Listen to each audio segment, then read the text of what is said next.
Meus irmãos, boa noite, graça e paz. Amém.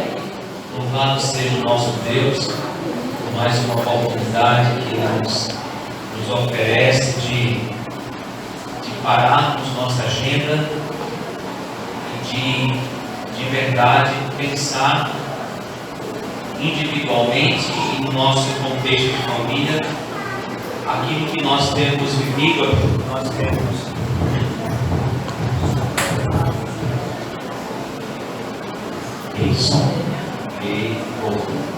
aquilo que nós temos vivido e sabemos o grande desafio que tem sido em nossos dias, a maneira como a família vem sofrendo diversos desafios, diversos embates. E o nosso desejo nessa noite é contribuir para o nosso crescimento, para a nossa edificação. O tema que nos foi proposto para o diálogo, para uma reflexão, foi a família como sendo uma dádiva preciosa de Deus. Repita comigo assim: a minha família é uma dádiva preciosa de Deus. Vamos ler apenas o verso do Salmo 127, verso de número 1. Esse salmo, que é considerado um cântico de romagem, portanto, provavelmente um hino de celebração, de anúncio e de louvor a Deus, cantado pelos seus feitos poderosos, intitulado Cântico de Romagem, Salmo de Salomão, onde o título é Todo Bem Procede de Deus. Todo bem procede de Deus.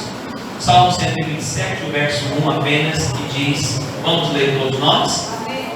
Vamos lá? Se o Senhor não edificar a casa, ele não trabalha somente esse verso, vamos lá a segunda parte agora. Se o Senhor parte A novamente do verso 1, todos nós.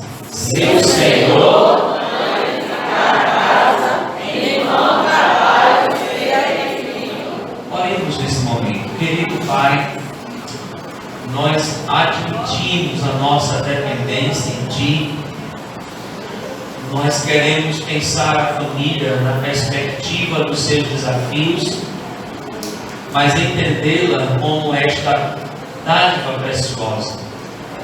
Que o nosso olhar se volte em uma consciência de cuidado, em uma consciência de atenção, em uma consciência de zelo, de investimento. Quem sabe nessa noite nós precisamos rever esses conceitos e humildemente nos colocar na dependência do Senhor, para rompermos barreiras que possam estar impedindo de que ela possua esta instituição preciosa como dádiva, ela esteja como uma família saudável. Nós rogamos a tua graça nessa noite. Abre os nossos olhos em nome de Jesus. Amém. Meus irmãos, eu quero convidar você a pensar comigo diante de uma perspectiva. Quando a gente olha esse tema, nós olhamos então a família do lado de cá como sendo a receptora de favor de Deus. Eu estou afirmando que a família é uma dádiva preciosa de Deus. Ora, se ela é uma dádiva, nós somos constituídos família, entendemos então que enquanto família, nós fomos agraciados por Deus, de modo a vivenciar esta experiência, que ela começa em nossa vida, na identidade de filhos, quando nós fomos gestacionados no ventre da nossa mãe, ou adotados a um contexto familiar. Ela se constitui uma dádiva da conjugalidade, quando nós decidimos em amor firmar um propósito para a vida com uma mulher e com um homem, ou com um homem e com um homem. Ela se constitui uma dádiva como resultado dessa união. Deus, em seu propósito glorioso, nos concede a bênção de termos filhos, e ela se constitui uma dádiva, então, como mordomos de Deus. Aqui nós podemos desfrutar de uma maneira concreta da experiência da vida familiar. Então nós podemos dizer que estamos do lado de cá, olhando para essa estrutura, no sentido de que nós somos portadores, abençoados, receptores da parte de Deus desse cuidado. Se assim o é, e de fato é, a grande questão que a gente precisa levantar hoje para pensarmos é: se temos entendimento que a família é uma dádiva de Deus, a qualidade dessa família que eu constituo, que eu vivo como filho, se eu vivencio ainda a experiência com os meus pais, como esposo, se sou casado, esposa, como pai, se já tenho filho, como avô, avó, se já tenho neto, a minha experiência como receptor da dádiva que é a família, da bênção de Deus nela, tem me levado a atitudes que colocam essa vivência de uma forma saudável, ou tenho vivido de maneira que esta vivência ela não se consolida na experiência de uma relação saudável. Quando eu olho para a minha família enquanto dádiva, eu tomo a ideia para mim, eu dou uma consciência de que eu estou vivendo nesse contexto hoje, nesse exato momento, vivendo em um momento de adoecimento, em um lugar de adoecimento, em um lugar de sofrimento, em um lugar de tristeza, de descontento, de conflitos não resolvidos, de crise que se instauram e não se resolvem, ou eu tenho vivido, apesar de as minhas imperfeições, mas eu tenho conseguido, compreendendo essa dádiva que é a família, lutar para que eu viva em um ambiente promovedor de cura, de restauração, de paz, de harmonia, de comunhão, de bênção de Deus. Onde eu me encontro nessa dinâmica familiar? Em que aspecto eu consigo perceber-me nessa noite? E a título de introdução ainda, eu queria considerar que, para que a minha família, que é uma dádiva de Deus, ela seja saudável, algumas coisas precisam estar muito claras para nós. A primeira delas é que o motivo pelo qual esse momento se torna importante, pararmos o mês de maio, por exemplo, inteiro, para ponderarmos nossos valores, os princípios familiares, estarmos semanalmente ou a cada momento, uma vez por mês, chamando a atenção da família, é porque toda a razão das nossas desarmonias, dos nossos desafetos, dos nossos dissabores, das nossas dificuldades, dos nossos conflitos, das nossas crises, que se intitulam na nossa personalidade e temperamento, a razão de toda a nossa desarmonia é porque nós somos pessoas, seres humanos imperfeitos. O que significa dizer que se eu tivesse me casado com o meu clone, se a minha esposa fosse a constituição perfeita de mim, eu teria um conflito. Ora, se eu tenho uma natureza caída e a razão de todo desafeto, desarmonia, conflito, crises, problemas, rupturas, dores, sofrimentos, separação e divórcio, no ambiente da família, a causa central, a razão primária e talvez a razão maior e última reside em que eu sou um ser caído, de uma natureza caída, que solicita de mim viver o padrão do velho homem e com a qual eu preciso lidar todos os dias, toda semana, todo mês. E se a família é uma dádiva de Deus e eu sou imperfeito nessa família, a minha estrutura de onde eu nasci é imperfeita, os meus avós, os meus pais, os meus filhos crescerão em uma família de pais imperfeitos, somos todos imperfeitos, e desta forma eleva-se a necessidade de uma dedicação muito maior para que ela se ajuste ao propósito de Deus, que é ser uma família como dádiva de Deus saudável. Amém? Amém. Vamos lá. Se essa é a primeira premissa, a segunda que acompanha esta é um grande equívoco, então, atribuirmos a Deus 100% da responsabilidade em nosso casamento e em nossa família. Diga assim: eu sou. Diga mais bonito para eu botar outra vez. Eu sou. As mulheres falam melhores que os homens essas coisas, sabia? Entendeu? As mulheres, diga eu sou. Por exemplo, se eu começar a atiçar esse negócio aqui, é uma coisa séria. Mas os homens não ficam atrás, não. Você sabia que eles gostam de competição? Veja aí os homens, diga. Eu sou. Muito bem. O que eu sou? Eu sou responsável por minhas escolhas. Atribuir 100% a Deus da responsabilidade é incorrer em um grande equívoco. Preste atenção aqui. Se a família é uma dádiva de Deus, que ela é, se eu preciso tornar esse ambiente um ambiente saudável, e se eu sou um ser perfeito, eu preciso fazer escolhas que me sujeite e que me coloque responsavelmente, arduamente, zelosamente, faça o acréscimo das palavras que impulsione a ação, que nos coloque em uma grande responsabilidade. Eu preciso fazer escolhas todos os dias de que o meu viver no ambiente familiar ele traduza o propósito que é viver para a glória de Deus na minha família.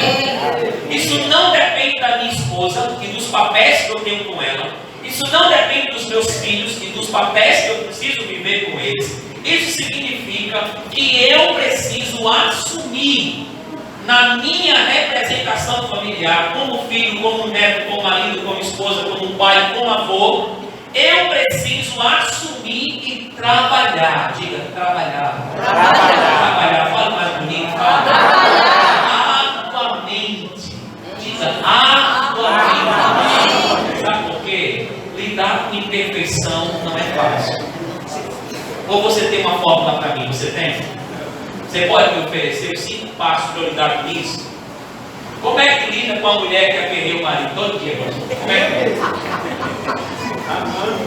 Como é que lida com a mulher que aperreia 25 anos? 25 anos como eu, a mulher me aperreando todo dia. Pensa aí. Como é que lida, esposa, com o marido que aperreia 25 anos, 10 anos, 1 ano, 2 anos, 30 anos? Quem aqui tem 30 anos já? Ó, pensa numa aperreia grande.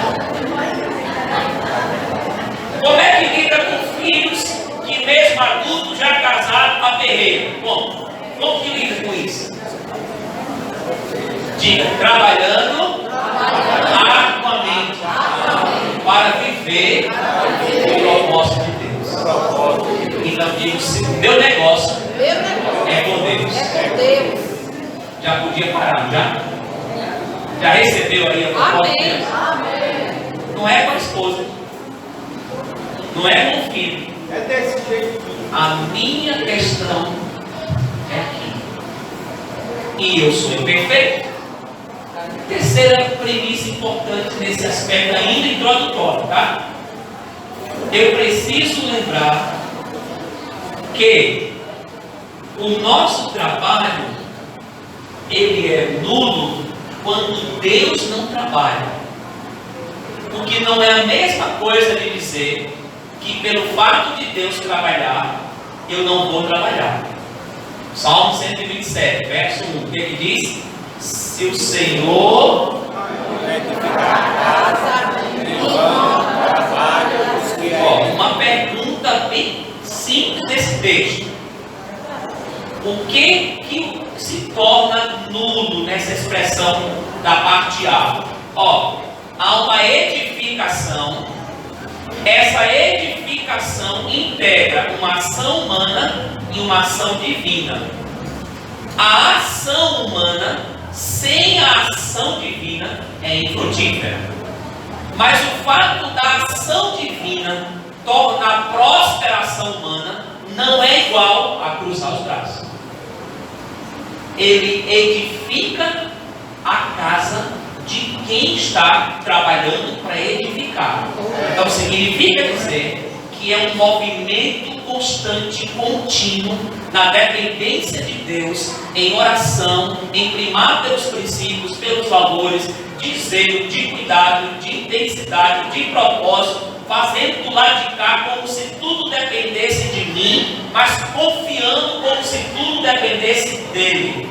Então eu tenho consciência que eu não sou nada sem ele sobre mim, mas eu tenho consciência que esse nada que eu sou sem ele é alguém que precisa fazer o que eu tenho que fazer para que ele faça o que ele vai fazer.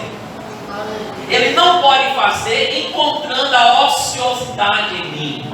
Se o Senhor não edificar a casa, o trabalho de quem está envolvido nela é que é nulo. Não é a ociosidade, mas o trabalho. Então, com essas três afirmações, eu queria considerar com você 3 caminhos para que essa edificação se torne saudável. Primeiro, o caminho da absoluta dependência na graça de Deus. Meus irmãos, nada melhor, preste atenção, principalmente nas horas dos aperreios maiores, do que voltar o olhar para a graça de Deus. E por que eu realço a graça de Deus aqui? Porque a graça de Deus é a virtude ou a essência do ser de Deus, que por meio de um outro, que não sou eu nem você, porque nada podíamos fazer, mas de um outro, ele decidiu por meio dos méritos de um outro, e esse é Jesus, outorgar para todos sempre, a mim e a você, todos os recursos que eu preciso hoje e precisarei durante todos os dias da minha vida, para que eu me constitua, apesar das minhas imperfeições, na imagem perfeita de Cristo.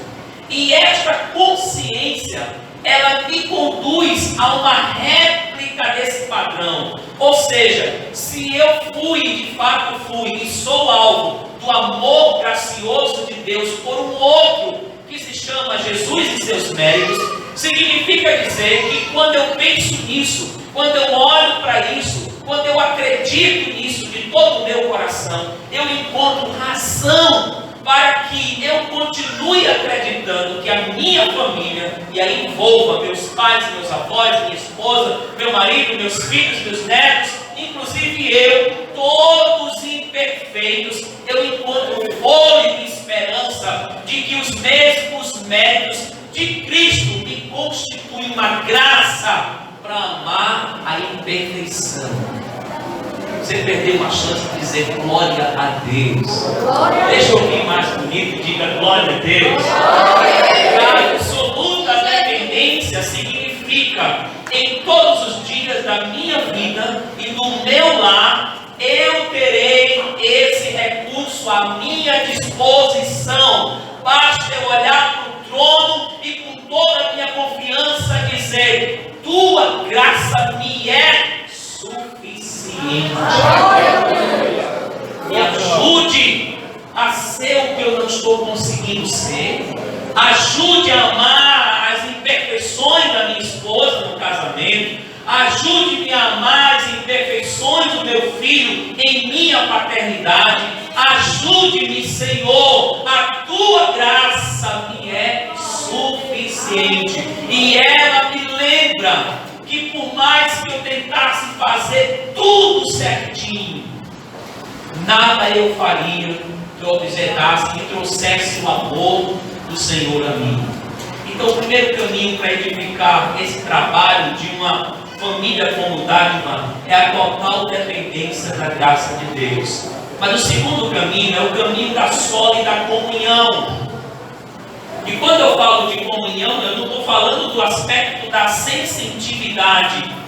Eu não estou falando do emocional, do aspecto emocional. Quando eu falo comunhão, eu estou falando de dispositivos na vida, de virtudes que se consolida com investimento, cumplicidade, com diálogo verdadeiro, com idas e vindas, com a transparência do exercício do perdão. Eu estou falando da prática que integra exatamente o olhar no olho, o admitir os recuos, os erros e acertos, as imperfeições que geram conflitos, eu preciso resolvê-los. Eu estou falando de uma relação que vai tomando forma, vai tomando solidez, criando vínculos por um propósito que vai muito além, que transcende aos meus limites, que não se limita à emoção, mas envolve emoção, que não se limita à razão, mas tem uma consciência de propósito, que integra o desejo de viver ao lado de uma pessoa, constituindo uma família, trazendo para ela um ambiente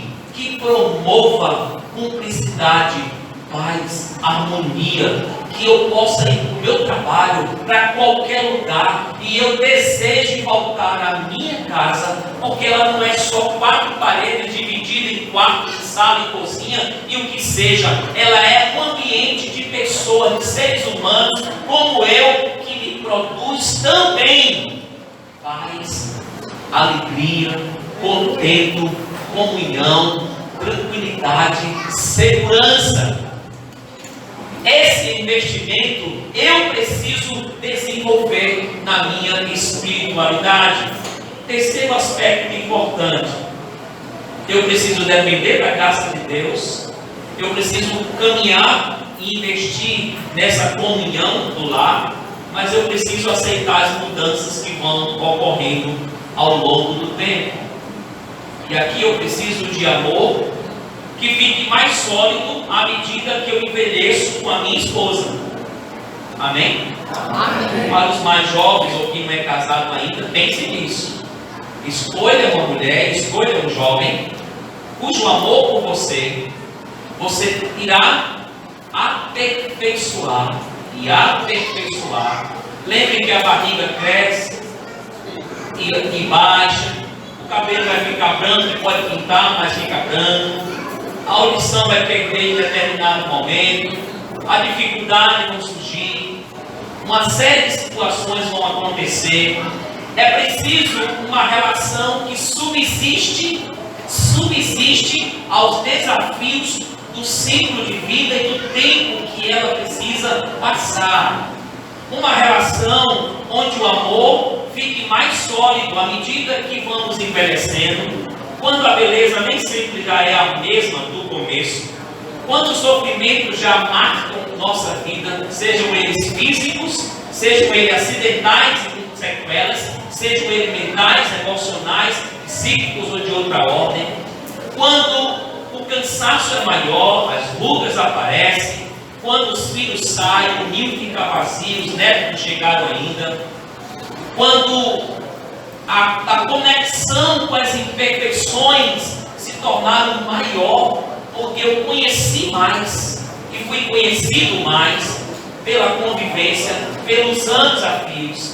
É preciso um amor que supera todas essas etapas, simplesmente porque nos faz lembrar que não somos mais jovens quando começamos no altar, dando um voto de amor um para com o outro, mas não chegamos no fim da trajetória ainda. Amém? Amém. Dessa forma, essa dádiva que é a família, preste atenção aqui, à medida que eu trabalho, eu crio uma base robusta. Qual é? Eu dependo da graça de Deus, eu lanço essa graça no dispositivo da vida, criando um ambiente de paz, lutando por isso, de comunhão, de alegria, de prosperidade, buscando o melhor de mim para os meus, mas eu aprendo a amar e entendo que amor não se restringe a sentimento.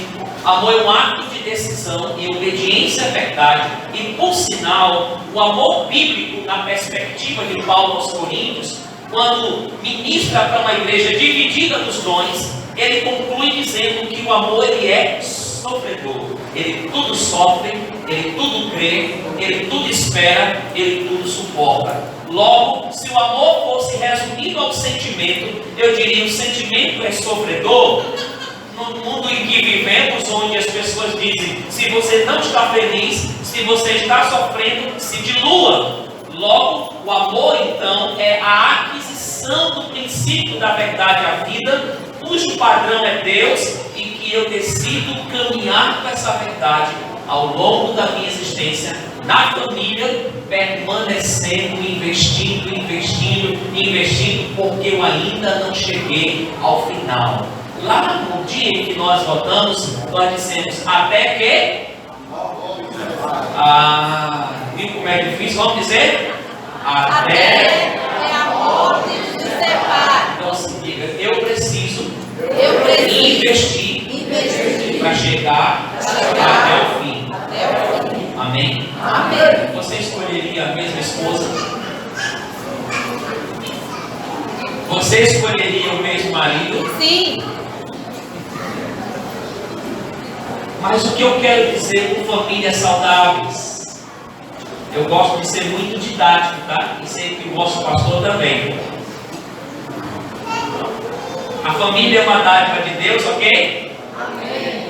Logo, eu preciso torná-la saudável.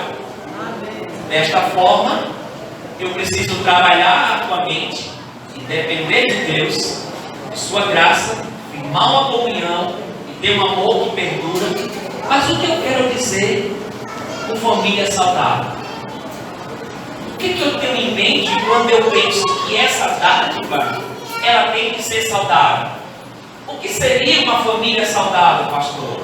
Seria uma família perfeita? Não. Eu não estou me referindo a famílias perfeitas.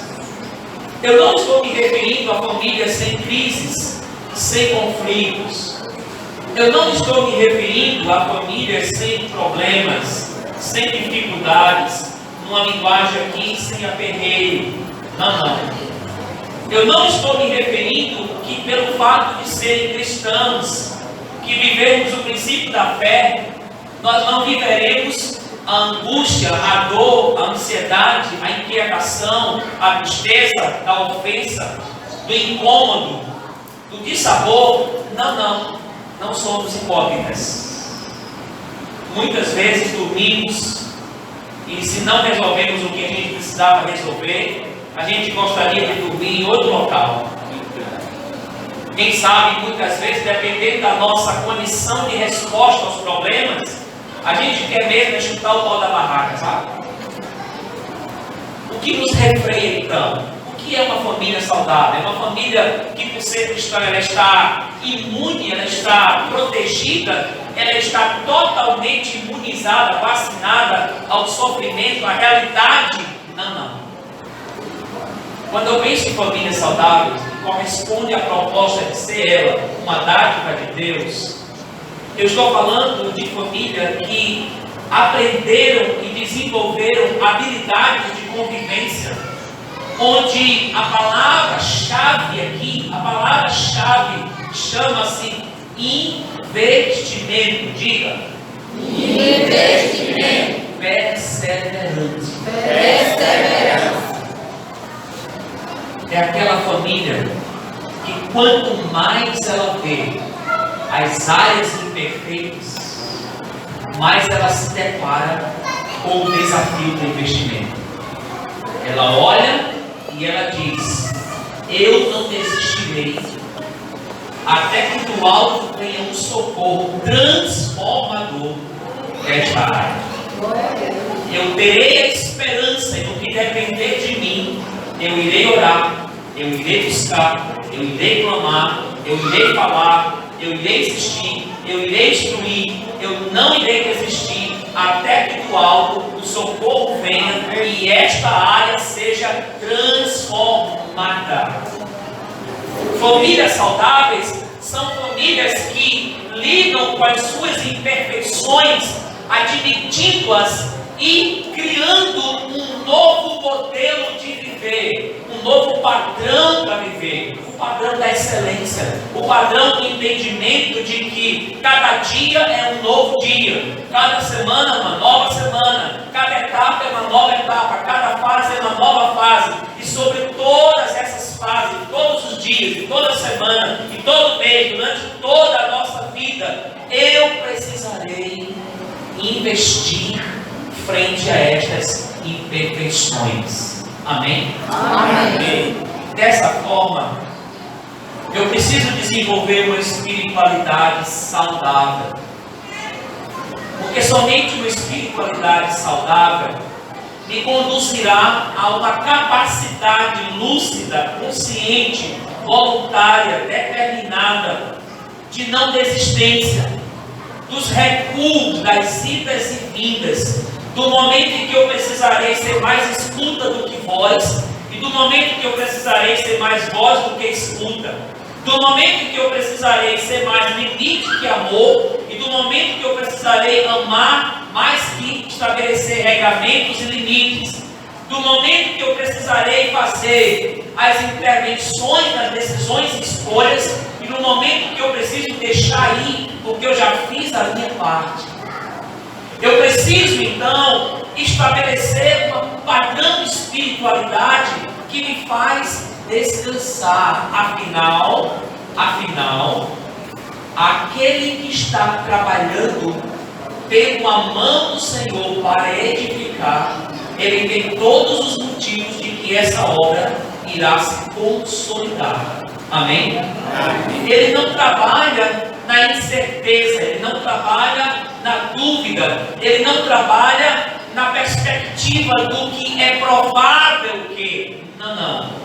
Ele trabalha na expectativa de que Deus irá fazer o que compete a Deus fazer. Sendo assim, eu concluo. O que caracteriza então essa espiritualidade saudável para que eu possa desenvolvê-la, ter uma família saudável, porque é uma dádiva do Senhor. Eu preciso então de um lar que retorna a centralidade de Deus em tudo. Nós vivemos em uma geração muito fluida. Nós vivemos um período hoje que é reflexo de um tempo histórico, lá do iluminismo, lá atrás, onde as descobertas constituíam o homem como o centro de todas as coisas. Ora, se o homem é o centro e ele é um ser caído, ele jamais será plenamente satisfeito a não ser em Deus. Não existe satisfação plena a não ser em Deus. Por que não? Porque Deus nos criou a sua imagem e semelhança. E como Ele nos criou a sua imagem e semelhança, fora de Deus não há plenitude de realização. Desta forma, todo empenho do homem destituído desse princípio faz com que este lisonjeie, inclusive, suas próprias virtudes e requeira do semelhante a ele que torne-se para ele igual, porque ele é merecedor. Quando eu falo da centralidade de Deus, eu estou dizendo de uma espiritualidade que olha para o alto e diz assim: tudo que eu sou, tudo que eu tenho, tudo que eu vier a ser, fora de mim, dentro de mim, a partir de mim, na minha maneira de pensar, de sentir, de agir, de reagir, tu és o centro. Tudo precisa convergir para cima, para o teu louvor, para a tua glória, para a tua exaltação. Eu não quero ser um esposo cuja vida não te glorifica, não te exalta, não te rende louvor. Eu não quero ser uma esposa que vive de modo que não tem o Senhor como centro do seu propósito, das suas inclinações. Eu não quero ser um filho que não tem esse entendimento. Eu não quero uma família que deixa um copo d'água que se serve, ao pão que se come, ao trabalho que realiza, de qualquer forma, o mais simples ao complexo, não seja feito na consciência de que tudo precisa redundar na glória àquele que se assenta no trono. A centralidade de Deus define as minhas prioridades. A centralidade de Deus me incomoda lugar de falibilidade. Me mostra que qualquer virtude que surgir em mim não horizonte em mim. A Ele a glória, a Ele o louvor, a Ele a adoração, a Ele a exaltação. E é por isso que a igreja ela vai badalar em todas as épocas, porque eu acredito nessa instituição, porque aquele que a criou chama-se o Senhor Todo-Poderoso. É esta espiritualidade que não aceita a competição entre marido e mulher. Sabe por que não aceita? Não há ideia de machismo e feminismo, sabe por que não? Porque a cultura que rege ela não é a cultura contemporânea. A mulher não precisa brigar por questões de papel e de lugar, porque Deus, que é o centro, definiu que o líder é o marido. Mas ele também precisa entender que essa liderança significa um amor sacrificial, que cuida, que zela, que protege, que investe, que provê, que guarda, que cerca de investimento como o seu próprio corpo. E ele não briga por essas questões, sabe por quê? Porque o centro é Deus. Então a questão não é com esposo e marido, pais e filho, a questão é com Deus. Diga, a minha questão é ter Deus como centro da minha vida e do meu lar. Esta é uma espiritualidade que promove famílias saudáveis como dádiva do cuidado de Deus. Mas além disso, um lar onde as ações, motivações e decisões são vistas sob a luz das Escrituras sem parcialidade. Meus irmãos, nós precisamos voltar ao princípio que diz assim, a Bíblia diz, diga comigo, mais uma vez, mais uma vez, mais uma vez, acabou. Acabou. Se o seu pastor está pregando o que a Bíblia diz, acabou.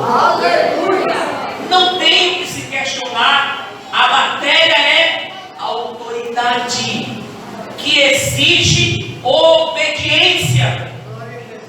Então todas as ações, motivações, comportamentos, decisões, idas e vindas. Então vamos lá. Eu percebo que sou um marido orgulhoso. A Bíblia diz, aprenda o caminho da humildade. Eu percebo que sou uma esposa extremamente sou submissa. A Bíblia diz que eu preciso me submeter. Eu sou um filho que tenho sido rebelde com os meus pais. A Bíblia diz, obedeça e honre vossos pais. Eu sou um esposo que estou relapso dos meus compromissos. A Bíblia diz que eu tenho que ter esse compromisso.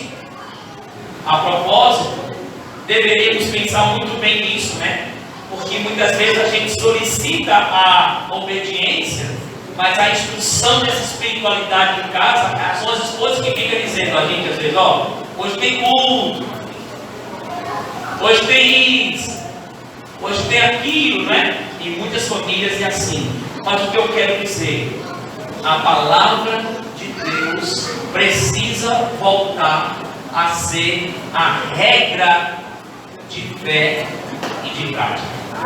Se ela diz, e você como pai, como esposo, se submete a ela e julga as questões de casa, acabou. Esse é o caminho para deixar com Deus o que compete a Deus. A minha espiritualidade, ela não pode se distanciar daí.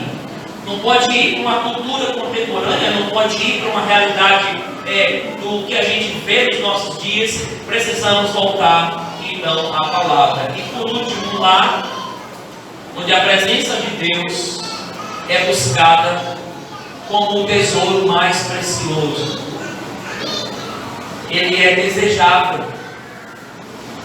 Eu pergunto para você, quando foi o último dia que você dedicou um momento maior, parou tudo, e a única coisa que você queria era a presença de Deus em sua casa?